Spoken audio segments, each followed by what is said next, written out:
ఆహా, పెదవుల మీద చిరునవ్వు, పేరు శివుడు, పెట్టినవి పంగనామాలు. శివాయ విష్ణురూపాయ శివరూపాయ విష్ణవే. తప్పు, ముష్టివాడు పిచ్చేయడానికి అమ్మ ఇంట్లోనే వెళ్ళు. ముష్టివాడైతే బొగ్గులవి ఇంత లావుగా ఉండవు. తిండి లేకుండా ఎండిపోయి ఉంటాడు. కూర్చోండి. ఏమిటి బాబు, నీ చెయ్యి మీద కూర్చున్నానా? చీర. చీర మీద కూడా కూర్చున్నానా? లలిత చీర. లలిత చీర? ఆహా, మనిషిలాగే చాలా లలితంగా ఉందయ్యా. ఏమిటక్కడ కనిపించరు? లలిత గారు లేరు. లలిత గారు ఉద్యోగానికి వెళ్ళారు. అన్నన్నన్న చెట్టంత మొగాళ్ళం మనం ఉండి మొగ్గలాంటి ఆడదాన్ని ఉద్యోగాన్ని పంపిస్తావుటయ్యా.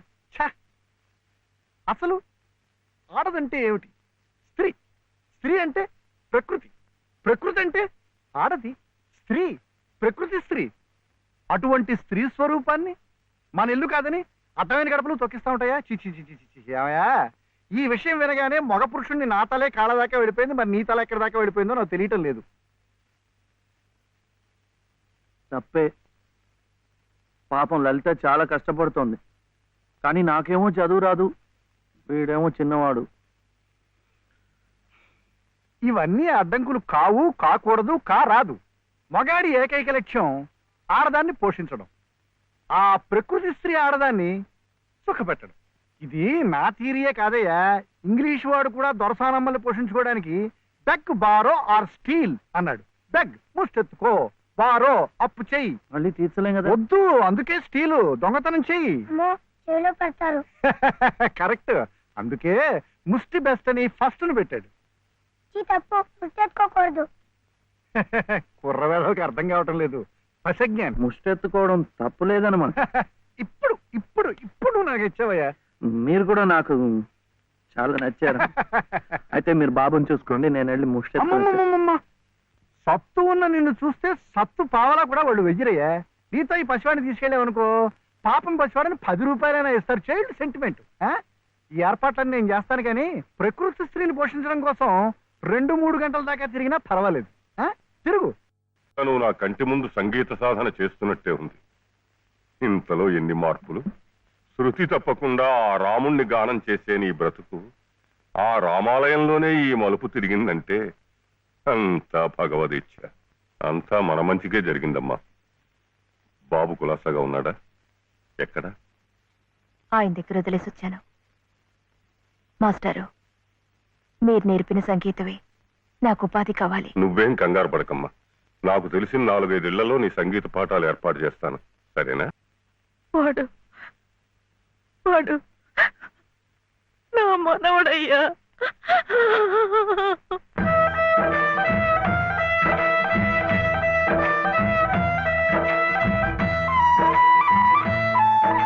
మావా, శివయ్య. శివయ్య, శివయ్య, ఏమిటిది? ఈ అడుక్కోవడం ఏమిటి? ఈ వేషం ఏమిటి? అరే, అయ్యో పాపం.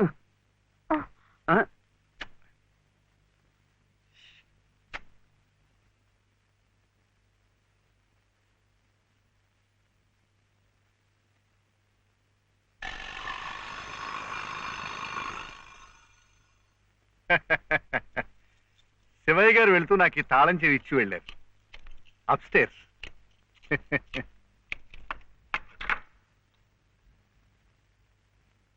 ఏమిటో ఆల్చిప్పలా అలసిపోయినట్టున్నారు పాపం. Coffee, tea? థ్యాంక్స్. షూర్. మంచిది.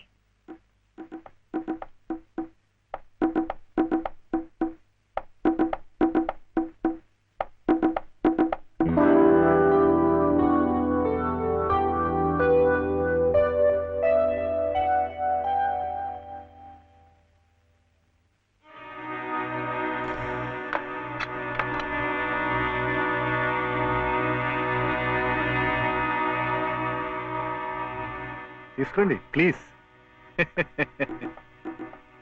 ఇరుగు పొరుగును. మీరు అలసిపోతే నేను ఆదుకోవాలి, నేను అలసిపోతే మీరు ఆదుకోవాలి. అదేమిటోనండి నా జాతకం. ప్రకృతి స్త్రీ నా కళ్ళ ముందు కష్టపడుతూ ఉంటే చూడలేను, చూస్తూ ఊరుకోలేను. మీ సమస్యలు ఏమిటో నాకు చెప్పండి. ఆర్థిక సమస్య, దాంపత్య సమస్య, ఏ సమస్య అయినా తీర్చగలను, న్యాయం చేయగలను.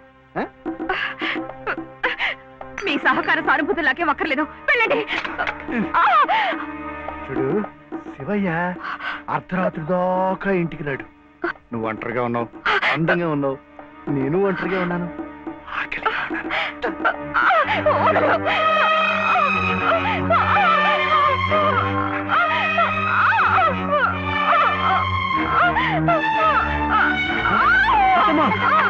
ఏమైందమ్మా? ఇప్పుడు కనిపిస్తుంది, వెనకాల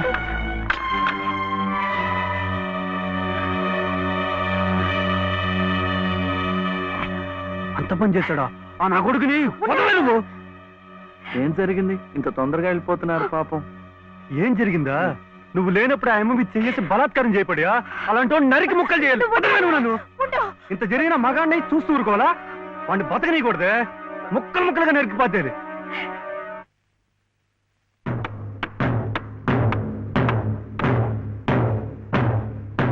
ఎలా శివయ్య?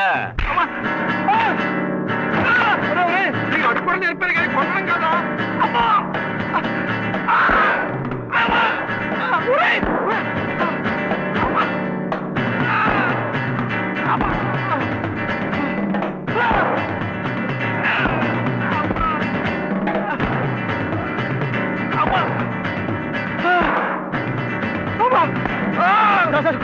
కొట్టకండి సార్, కొట్టకండి సార్. బాబాయ్ నన్ను చంపించాడు.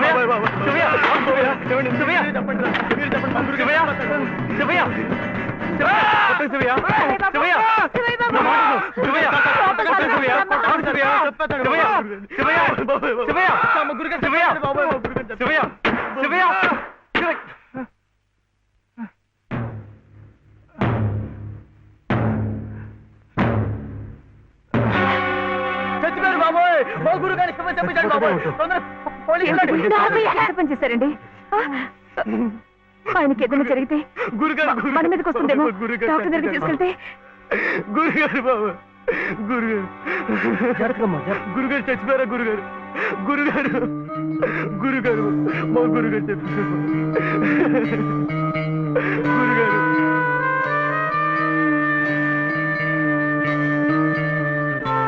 డాక్టర్ గారు, డాక్టర్ గారు నమస్కారం అండి. నమస్తే. నేను మా ఎదురింటి మేడ పైన. బా ఇక్కడ కాదయ్యా, ఇక్కడ. ఇక్కడ డాక్టర్ గారు, డాక్టర్ గారు కాస్త అర్జెంట్ గా చూడాలి సార్. ఏం జరిగింది? అది అది మెట్ల మించి దిగుతుంటే కాలు జారి పడ్డారు. నేనే కొట్టానండి. మీరా? నేను లేనప్పుడు. అది కదండి, రెండో అంతస్తు మేడ. మెట్ల మించి దిగుతున్నప్పుడు కాలు జారినట్టుంది. పాపం. అబద్ధం, అన్ని అబద్ధాలే. నేనే కొట్టానండి. వీడు చాలా తప్పు చేశాడు కదు వెంకటస్వామి, అందుకని నేనే కొట్టా. ఏమిటండి మీరు కాసేపు నోరు మెదుపుకుంటూ ఉంటారా? నిజం ఏమిటో అడుగు. వెంకటస్వామి, శివయ్య ఇంటికి పద. నువ్వు కూడా ఏంటి? మీరు వెళ్ళండి. నిజం ఏమిటో చెప్పాలి. ముందు ఇక్కడి నుంచి పద, అక్కడికి వెళ్ళి మాట్లాడుకుందాం. ముందు నువ్వు వెళ్ళు శివయ్య, అక్కడ నిజం కూర్చొని మాట్లాడుతున్నాను చెప్పాలా? కదా, నువ్వు వెళ్ళు.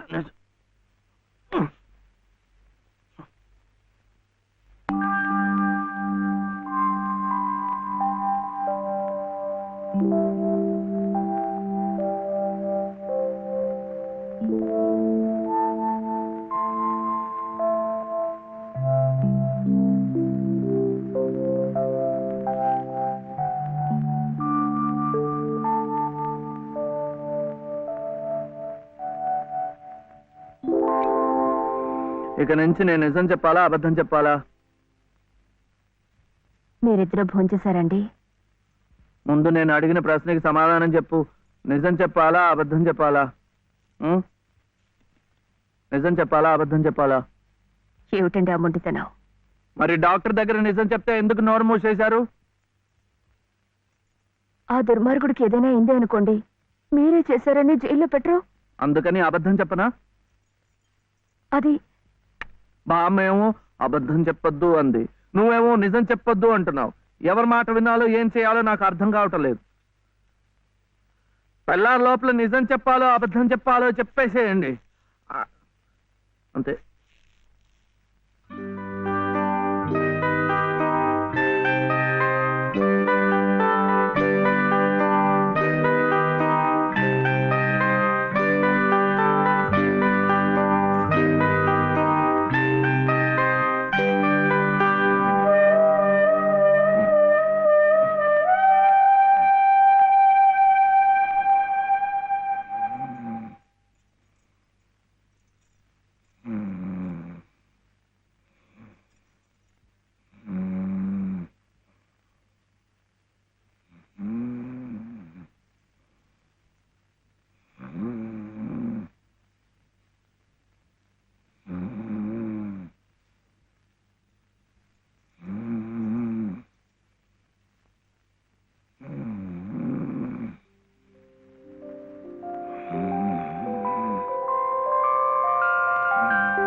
ఏమండి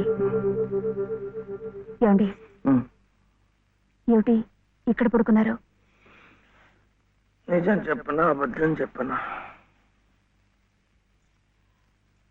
నిజమే చెప్పండి. బాబు పక్కంతా తడిపేశాడు, అందుకని ఇక్కడ వచ్చి